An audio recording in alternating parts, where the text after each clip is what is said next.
Hi everyone, it's Elizabeth here. I wanted to do this quick video with just some thoughts in regards to the new year.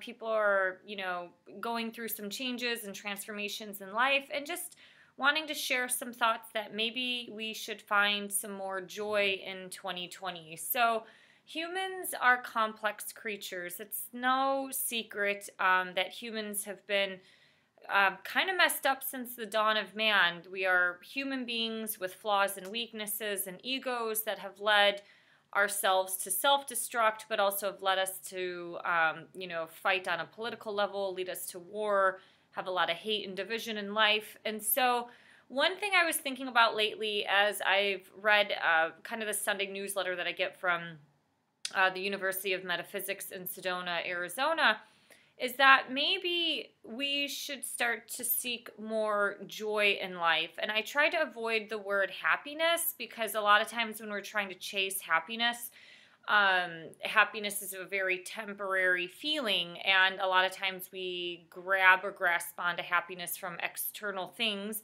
such as material goods or gaining more money, getting a new job title, dating a boyfriend or a girlfriend. And so a lot of those things are very temporary. You get a temporary high from it, so the happiness kind of wears off over time. And things like breakups happen and stuff like that, to where that happiness that you experience with that other person might only be momentary, especially if that relationship is only for a reason or a season. So when we're looking at some changes in 2020. A lot of people, I really feel, are awakening on a different level. A lot of people are kind of becoming a little bit more mystical in nature. Obviously, we're moving away from more dogmatic religion, and it's a big reason why I'm a huge advocate for the University of Metaphysics, because they use a lot of the knowledge from the Bible, but they understand it from a mystical sense, and they also understand that a lot of that change comes from within. And they understand the power of Christ consciousness. So it is kind of saying, like, we are the church. So when you start to think about finding joy and or happiness, you have to realize that a lot of that does come from our own inner world, our own inner satisfaction. It's letting go of things that no longer serve us. It's kind of looking within at the haunted house that lives in our brain. If you've gone through a myriad of sad or tragic events, or you have trauma and things like that, obviously getting a therapist or going to some form of counseling is going to be very beneficial. But finding joy is a lot better than finding happiness, because happiness might, I'm not saying that we shouldn't be happy, but you just want to find the joy in a lot of life, because you can start to see things from a little bit more of a positive perspective.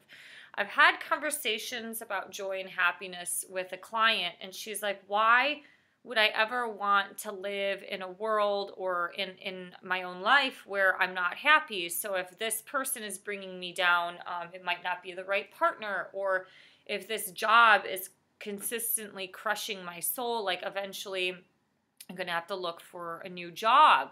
And so she prioritizes joy and happiness in her life, but that's also, some of that, you have two sides of every coin, to where that has led her to an empowerment, or a stage of empowerment in her life, to be like, you know what, my inner happiness and joy is so much greater than this job title or this, certain type of paycheck and things like that. So obviously, if you're happier at a job that doesn't pay as well, there might be less stress, but, you might have to alter your materialistic desires in order to sustain life in that sort of wage and income level.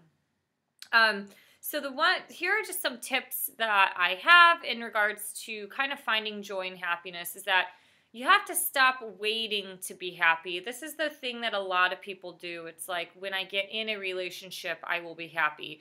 Now, I will say something that I believe, because of formally being married and in long-term relationships, is I do believe that life is better spent with another human being. It is so much more fun to even go and do the boring stuff in life, like grocery shopping or just watching a movie. It's way more fun doing that with somebody else versus always sitting by yourself at home or doing everything, cooking on your own, cleaning on your own. I just think that humans in general, we are not meant to wander this life alone, and we are meant to be together. I think our human design is built on monogamy and love.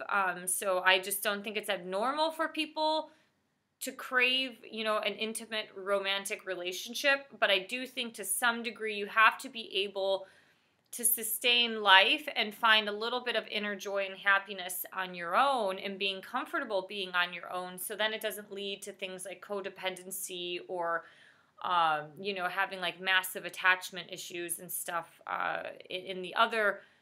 Once you do enter a relationship, which kind of runs away from being, in the more sorry, it's a toxic form of love. This light is bothering me. I'm going to shift over here.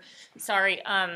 It moves away from being a healthier form of love, and that kind of transitions and shifts people to entering into more toxic relationships, which is not coming from a pure, authentic, true love type of place. So I do think adding some joy into your life, there has to be a self-care, either whether that's a routine or just some form of wellness in your life. As somebody that's worked in fitness and wellness since 2006, nobody enters the office of a personal trainer and says, I'm happy being highly obese, or I'm extremely content in my life by eating and drinking and having gluttony. Like, not many people are happy in those areas. So this kind of proves that wellness is a massive part of our existence and our lives. And so when you make self-care a part of your routine, whether that's getting a massage or you're taking a yoga class or you're taking a nature walk or maybe you're just taking a hot bath, those things are very necessary in order to find simple joys and pleasure by taking care of your physical vessel. If you are a negative or worrisome person, some people are just prone to be this way. You have to start to switch to get into a joyful state of mind. I think that having a connection or a relationship with God is very necessary. Humans are exposed to way too many things, especially when it comes to breaking news and social media. I really don't think the human brain can really handle this much overload and stimulus on all this depressing information from the world. So it is very easy to get into a very dreary outlook in our lives personally, but also kind of consciously, globally. So we have to find ways to get into a joyful state of mind. And, one way to do that is by tuning inward. And you can tune inward through a lot of meditation. Meditation doesn't necessarily always have to be sitting on a couch and closing your eyes and chanting or breathing or listening to a guided meditation on YouTube. Meditation can be in motion. Sometimes walking gets people into some form of deep thought to where, they're entering meditative states of being. And that in itself brings a little bit more of a joyful state of mind.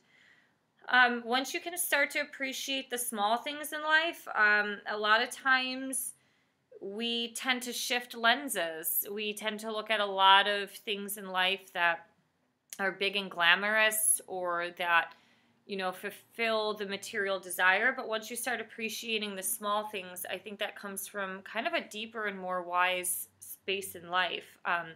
You tend to stop taking people for granted. For example, just, if your romantic partner or sweetheart just likes to sit on the couch and put their arm around you, like that little small gesture is an act of love and kindness. And so, somebody going out of their way and holding the door for you is a nice little act of kindness. So those are like appreciating the small things where it's not like, oh yeah, this person just deposited like $600 into my bank account. It's like, no, just the little things in life are sometimes the most joyful things. Obviously, you have to move into spaces and communities and tribes that serve you. You have to walk away from things that no longer serve you. So if people are toxic, or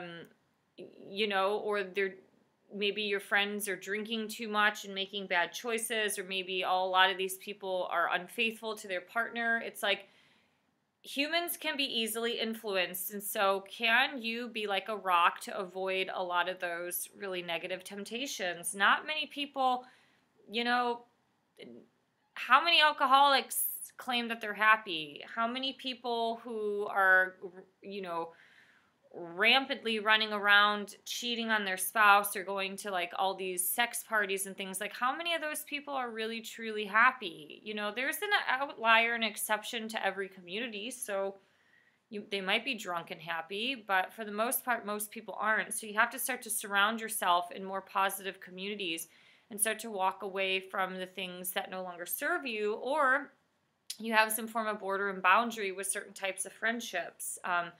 You know, maybe you maintain connections, but you're not necessarily having to go to the bar with these type of people. And I also think like there's a balance with giving and receiving. So I think loving more, loving yourself, self-love is necessary, but also loving people, loving whether that's the planet or, you know, animals and things like that. Like just expressing love more. That doesn't necessarily always mean romance, but, you know, if you can love more, generally if you can give, you can also receive. And that I think is like a big component of the foundations of Christianity, which is all about we're here to serve, we're here to give, we're here to allow people to serve and just serve community and help one another and love thy neighbor and things like that. So I don't know. What are your thoughts on some of these changes and transformations in 2020? I think the biggest root of everything here is that we are here to learn how to give and receive love and learn how to forgive. Forgiving yourself, forgiving people who've hurt you. Obviously, there are some limitations to that because there are, you know, justice should be served to people who consciously go around hurting others, because that in itself, everybody has a choice. Like psychopaths and narcissists, they have a choice. Just because they can't feel doesn't give them the excuse to do anything. Or just because you have like a sex addiction doesn't give you the right to cheat on your partner because you have no self-control or you have certain types of desires that aren't being fulfilled. That doesn't give you the green light to go and destroy other people. So I think if you can start to find more joy in your life, especially now in this new decade, I think a lot of your perceptions and perspectives in life will shift and change. So these are some thoughts that I have on how to find some more joy in your life. If you have any thoughts or comments or questions, feel free to comment below, and hope everyone is going well. Thank you for liking, sharing, and subscribing, and I'll see you next time. Bye.